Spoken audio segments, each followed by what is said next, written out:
My name is Jeff Mendelson, and this is the One Big Tip podcast. And my guest today is Jenna Porter, who is an award winning photographer for the past 15 years. Today, Jenna focuses on helping other creatives with her education and mentorship through the Endless Summer Collective. Jenna knows that to grow your business, you can't be everything to everyone. Without a niche, you'll end up being nothing to nobody. So when you narrow down your offer, you may lose some clients, but in the end, they're probably not your dream clients anyways. And Jenna teaches us how to target those dream clients and put all of your marketing efforts into them without the fear of losing the rest. So it's going to be a great conversation today. Jenna, thank you so much for joining me and welcome to the show. Thank you for having me. I'm excited to be here. So I've been to your website, right? And some of Mhm. those travel photos are absolutely amazing, right? So I'm like a hobbyist. Like I take a lot of travel photos with my iPhone, but yours hands down, that positively kill my photos, right? Uh, Tell me a little bit about who you are and how you got to where you are today with your journey. Okay. Well, I started out my journey with being a wedding photographer, which I still do. I just have always gravitated towards camera ever since high school. And I just, after I graduated from college, decided to see if it was something I wanted to make a career out of. And just started with wedding photography because I felt like it's one of those scenarios where you can't really handle, you can't change, you're not in control of almost any elements. So you're going to learn how to shoot under any conditions, rapidly changing conditions really, really quickly. So that's why I started with the wedding. And then I ended up just really working with like real people and doing some emotional storytelling. And then moving on from that, as you mentioned, I really love traveling, and travel photography is kind of another like a break from working with humans and a creative outlet in a place that I'm newly inspired. And I also really like working for nonprofits and helping to put causes that I believe in, give them a microphone essentially. So I'm curious, what kind of equipment do you use? Do you walk around with those big lenses, and those $5,000 cameras, or do you keep it kind of low key? How does that look in your world? The big cameras. So when I'm traveling, I don't like to haul around, $30,000 worth of equipment. So if I'm going on a vacation that's just for fun, I'm going to bring my lightest camera and just like a 50 millimeter lens. But when I'm shooting an assignment, that's more like me dragging around a huge suitcase full of stuff and yeah, shooting with the $7,000 camera and the $2,000 lenses and all that. Amazing. So tell me a little bit about your entrepreneurial journey. So what happened after that? How'd you make that jump from, just being the photographer to helping out others achieve their creative dreams as well? It kind of started with me. I've always continued to pursue creative development. No matter how much I've learned, I always feel like there's always someone who has an outside perspective that can help you. So I took on a mentor in 2019, 2020-ish, and he was like, I don't know why you're asking me to be your mentor. You should be mentoring people. You've been doing this longer than, 90% of people in this field, and you have an abundance of knowledge and a good balance, an unusually good balance of the business mindset versus the creative mindset. And he's like, you've been through so much, you should be sharing your experience with people. And it had never really occurred to me before that. And even though, all my friends are entrepreneurs and they started after me, and I've kind of coached them on what to do. And I get questions in my DMs all the time of about how I do what I do. And so when that was brought to my attention, it seems like a natural progression to start helping to create or support other creatives. You know what's interesting about that story is that that's usually how a lot of us start out, right? Is that we dive into the technical elements of, the things that interest us, right? So for me, Mm. it was being like a Visual Basic programmer, and it was learning PHP and things like that. And I just really dug into, the technical, like the step by step and how things work, and it just really complemented my personality. And then when I Yep. started to try to explain it to other people, right, they were just like, well, wait a second, like, why aren't you teaching this stuff? Like, why aren't you doing this for others? Right. And I Yeah. think that's how, like, when we when we get to that level where we can be a coach to others, normally the best people that you can coach to are those that are a little bit behind you in your journey, right? Those are, maybe to, someone who's like 3 to 5 years, uh, where you were 3 to 5 years ago, right? Talk to me a little bit how you, about how when you started that, that coaching journey, how did that feel? Like, how did that feel when you were trying to make it happen? Did you go through imposter syndrome? Did you feel like, well, I have no business coaching these people? Like, even some of these people are smarter than me. How did that look in your world? I've never felt that way actually. I do feel like I have something objectively valuable to offer, and I don't think one mentor is the right mentor for everyone. But I don't even necessarily think I need to be working with beginners. Like I've felt like I've plateaued or had to start back at ground zero multiple times in the course of 15 years, and sometimes in the beginning you're absorbing a lot of information from a lot of different places, and it's almost harder when you hit a frustrating point in your career in the middle, and it's nice to have someone around to help you off that plateau or pull you out of that valley. And so for me, I'm really willing to work with someone who's anywhere in the market. And no, I don't feel imposter syndrome with that. I feel if I'm going to get imposter syndrome, it's going to be more around like deciding my whole portfolio is trash and I need to completely reinvent myself. And I think that's just something that all creatives deal with, is like going through a phase where they hate their work and they want to completely start over. I've, in my career, looking at my LinkedIn profile, I think I reinvented myself maybe like 3 or 4 times, right? Oh yeah. And each time you do that, on the one hand, it's great, it's refreshing, but it can be hella frustrating, right? It can be really scary, right? To think about, all right, well, I was really great at making money, with this product or service, but now I'm going Mhm. off totally on a limb over here and trying to make it happen, with something else, right? Yep. And one of the things I found, and I'll raise my hand, I'm pretty guilty of this, is that if you're trying to market to a wide audience, normally what happens is that unless you're really, really good at at your messaging, the messaging ends up being lost, right? It ends up being Mhm. something that you really can't serve everybody. Like, you can't, like, be a great, like, do digital marketing for lawyers, and then you can do it for a men's suit company, right? Mhm. It's something that you really like. Okay, am I really doing both clients a service? If I'm really stretching myself too thin on both sides, it would probably be better to niche down and Yeah. to really hone in, in that target market. Yeah. Let's talk a little bit about your journey and how you've been able to, come to the realization that you need to niche down into a specific group of people and serve them to the highest capacity. How did that look to you? Well, I think when you start um, in a service industry, you just want to cast a really wide net, and you're trying to gain experience, you're trying to rack up reviews, trying to rack up a portfolio. And it makes sense to just like kind of say yes to everything.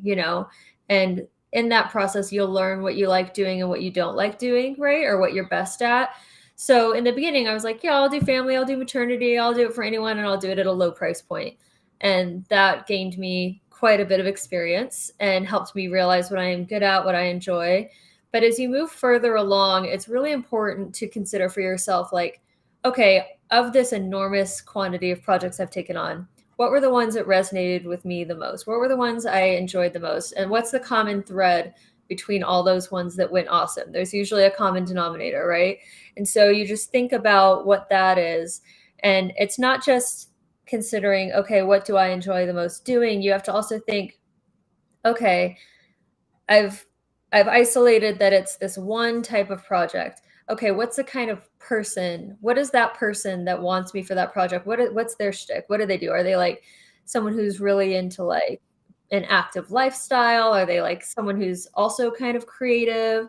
Are they someone that has a higher budget? Like, you just really have to think about who your ideal client is and throw all your energy towards how to reach that specific person. When you're thinking about your ideal avatar, what are some of the things that you're looking for? I mean, obviously there's got to be some kind of passion involved, right? There's got to be something that really like wants to get you out of bed and to make that happen. But what are some of the softer points of looking to niche down that you've seen some of your people may have missed along their journeys and that you help them along? Um, I think it really is just what's your business model. Like, if you're someone who really wants within the wedding industry context, if you're someone who really just like loves hiking, loves low maintenance, loves elopements, that is a completely different marketing strategy than someone who's trying to book like big, expensive, large production weddings. Like, so it's just kind of thinking, where does that client find their person? And don't waste your time and money on all the other ways. So for me, I realized that my best client was someone who was really focused on having a good time at their wedding, was really focused on um, you know, having an emotional story told, but also has good taste and is putting together an aesthetic that resonates with me, that I'm excited to shoot, and is working with quality vendors that don't make my job harder. And so I realized that the way to capture that client was to do a lot of relationship building, but with vendors. But having been through every stage of this market, there's different strategies for every target. And I feel like, someone could hit me with any one of their ideal avatars, and I could tell them how to get there. I'd love to hear an example or two about that. Like when someone comes to you and says like, I really want to do like boudoir photography, or I really want to do like just couples or just families, or take pictures of like people in the woods, things like that. How do you Mhm. help them through that? How do you, because it's sort of like you don't want to just tell them, hey, go do this. You want them to explore and find that for themselves, so that they can, Mhm. so that they can make the decision on their own, so that they can make that determination, and they'll be happy with it. How do you help them through that? Like what's your thought process with that? Okay. So, for example, first order of business, only show what you want to sell. I don't care if you've shot everything under the sun, do not put it on your website unless that's more of the type of work you want to attract. So, even if you love a picture, if it's not relevant to what you're trying to bring forth in your business, do not post that picture. So, like, for in the example of like someone who really wants to focus on elopements, I would say, don't even wait for that client to come around. Like, do styled elopements, put calls out there, where you have full creative control of the situation in locations that you would really like to work in, and post the hell out of it. And there are certain blogs that focus more on different aesthetics, and like, for example, Junebug Weddings is like very travel elopement focused. And so I would do everything I could to get featured on that blog. I would do everything I could to get featured on Instagram feature accounts that specifically deal with like romantic, windswept elopement in beautiful natural spaces. And that's not specifically what I'm going for, but if that's what someone was passionate about, like, that's a track they should take. It's interesting that you say that. Don't put out what you don't want to attract.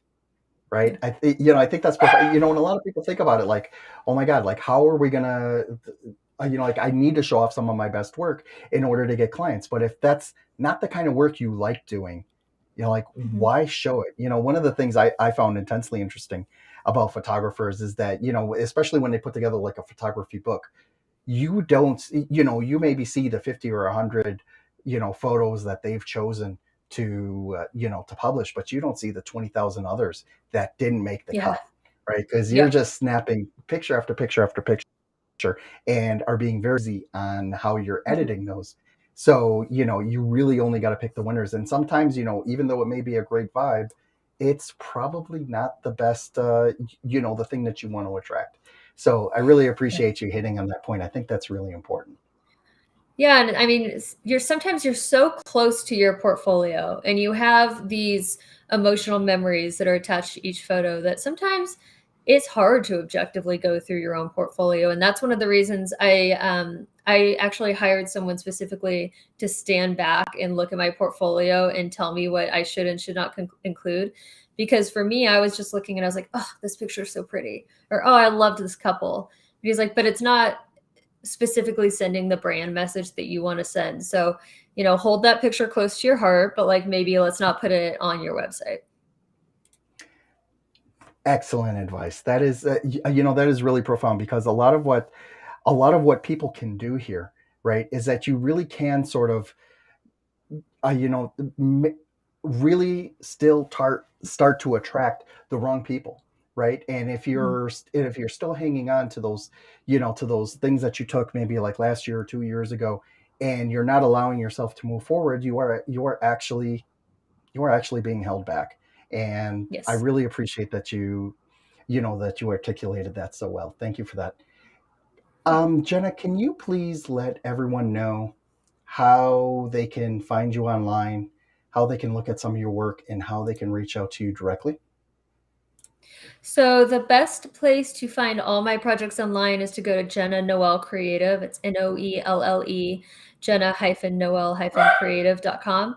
And that's going to give you the choice of going to look at my wedding work or going to look at my travel and photojournalism work or going to Endless Summer Collective, which is where I host all my mentorship and photography presets and contract templates and things like that. So that's the best, landing site for whatever of my projects you want to access. And then I'm most active on my Instagram handle at Jenna Noel Weddings. I do have other handles for every other brand that I've created, but that's the one I'm most active on. I love it. I love it. Thank you so much for joining me today. I love talking about these types of topics. I think it's intensely important that people need to hear, time and again, that do not try to cast such a wide net. Really, figure out who your ideal avatar is, get to know them intimately, and then focus on Yes, them, because you're literally doing everyone else a disservice unless you are doing that. So, thank you so much for correct. joining me today. Yeah. Thank you for